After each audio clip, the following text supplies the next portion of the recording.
The Butterfly Foundation has today released a new report on the prevalence of eating disorders in Australia. It found that 1.1 million Australians are currently living with an eating disorder, which is a significant increase from 2012 when the last report of this kind was published. In particular, there was a significant rise in the number of young people experiencing eating disorders. What can you tell me? Yeah, well, it's really the most definitive report we have on the state of eating disorders in Australia. So for some context, it's called the Paying the Price report. It was done in collaboration with the Butterfly Foundation, which is really the key body in Australia for eating disorders, and also Deloitte, one of the big consulting companies in Australia. Now, the first edition of this report was published in 2012, so over a decade ago. And this is only the second edition of this report that has ever been done. And that old report from 2012 is still regularly quoted in the media and by the government when they're looking at eating disorders in Australia. That's quite surprising. It's been quite a while between reports. It's been 12 years. I mean, a lot has happened. And so it's a really important report that has come out. And it's this updated version on exactly what the state of eating disorders in Australia is. So give me a sense then of what those top level findings actually are. So at a very top level, what they found is that there has been a significant increase of eating disorders in Australia. From that 12-year mark. Exactly. So I'll go through some of these findings. There are an estimated 1.1 million Australians who are currently living with an eating disorder in Australia. Wow. And that's about 4.5% of the total population. So to give you a point of comparison, in 2012, there were about 910,000. So that's an increase of about 200,000 people, which is about 21%.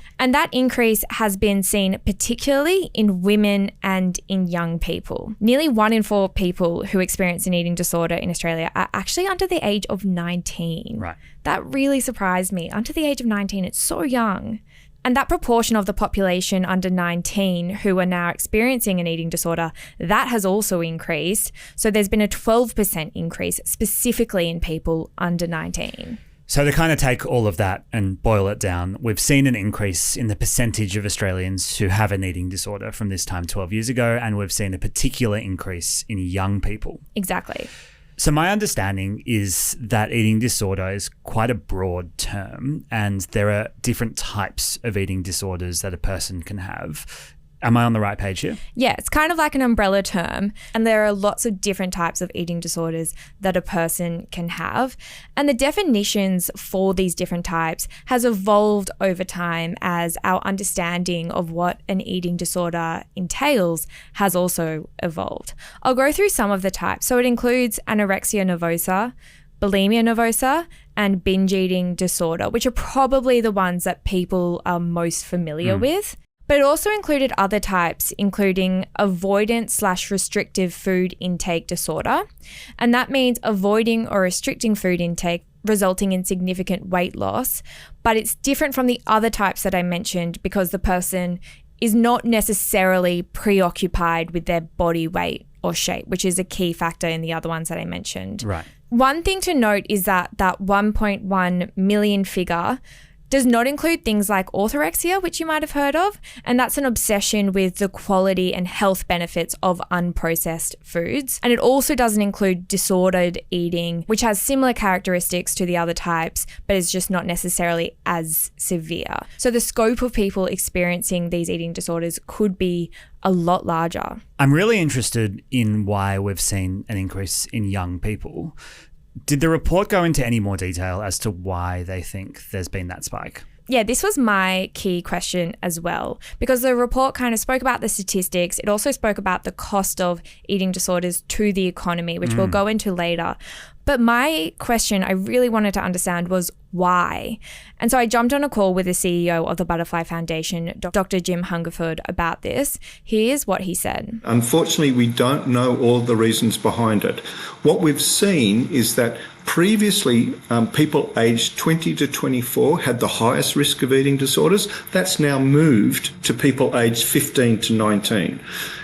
It might be partly a good reason that people are being diagnosed earlier, but we're really worrying that the pressures that everyone is under, and we're all aware of the pressures that come just from life, out of COVID, social media is one of those. we're really worrying that all of those increasing pressures are increasing the risk on younger people. Another thing that I asked him about is that obviously a big thing that has happened in the past 12 years since the last report came out is social media. When I think about the undeniable difference. Exactly. When I think about what has happened in the last 12 years for young people in Australia, the top thing I think about is the prevalence of social media. And so I asked him if that played a part. So we see that eating disorders do come from a whole bunch of things. So just as background, we know there's genetic risks. We know that there's social factor risks, the environment that you're in and the people around you and all those sorts of things. There's psychological risk factors as well. But social media is clearly one of them. And one of the things that we're worrying about there is the focus on body image within social media. And so we all hear of the recent leggings fad, for instance, other things that are really encouraging people to take an unrealistic perspective on their body and how their body should look, and then that's driving towards eating disorder behaviours. But sadly, there isn't enough research for us to really say this amount is due to social media, this amount is due to genetics, etc. I'm actually not familiar with the legging fad. What was that? So there was a TikTok fad really looking at the profile of someone who was wearing leggings and how that was supposed to look, and it was a really unhealthy risk. And so I don't want to be talking about it, but it's just one of those things where people get pressures on them, expecting themselves to live up to some unrealistic ideal and then really hurting themselves in trying to do that. So, Billi, we've spent some time talking about the impact that this area of illness has on young women and girls predominantly. What about the male population? I think that's another thing that has come out a lot in the last 12 years, that we predominantly focus on how eating disorders impacts young girls and women, but it's absolutely necessary to not forget that this also impacts males. So this is another thing I spoke to Dr. Hungerford about. Here's what he said. There has been an increase in number of young men as well. And historically, people have tended to focus on females just because of a whole variety of different things. But from our point of view, we really think there needs to be a much bigger focus on males. And we do see those same body image ideals really impacting on young men's mental health as well. Did you get a sense of how they actually do this research? This is something I always think about when a report of this size comes out, because obviously they haven't gone out and asked every single Australian whether or not they are currently experiencing an eating disorder. I don't know if it's a silly question, but something I often think about. No such thing as a silly question. Very true, Sam. There is no such thing as a silly question. So I asked him. So it comes from a variety of things. So the two biggest areas are, there have been a number of surveys that have been held in Australia and around the world where they've gone out to people and then interviewed them about their behaviours, whether or not they've been diagnosed with a variety of conditions, including eating disorders. And then we also have similar statistics that come out of our health system in terms of the number of people who present to hospital or to present to doctors and who get diagnosed with an eating disorder. But you mentioned about going out and talking to people. One of the really critical parts of this report is that we have consulted with people who've got lived experience of an eating disorder, because it is such an impactful condition. It really can take over somebody's life. So those people with lived experience are actually critical to the report, even though the actual numbers come out of much more academic type research. One other point that you raised before was about the cost of eating disorders to the Australian economy, and obviously that cost comes from the health care associated with it. Take me through what the numbers say in the report about that. Well, it's actually not just the healthcare costs, and I'll get into that. But what I found is that the economic and social cost of eating disorders in Australia is $67 billion, which is an increase of 36% in the past decade. Although one thing to note here is that the report does say it's hard to compare directly to that 2012 report because of things like inflation. But at a top level, it has increased by 36%. But what do you mean when you say economic and social cost? Like, how do you quantify the social cost of something? Yeah, so they're two different things, and I'll separate them. So let's start with the economic cost, which is what you mentioned before, like the healthcare cost and other things associated with that. That's about $20.8 billion. And that's things, like I said, health system costs, and also productivity losses, which means someone's participation in the employment. So somebody not working because they're sick. Exactly. We know that if someone has an eating disorder, it is harder for them to work at their full capacity. But then how's the social cost fit into that? Yeah, so they call that the non-financial cost.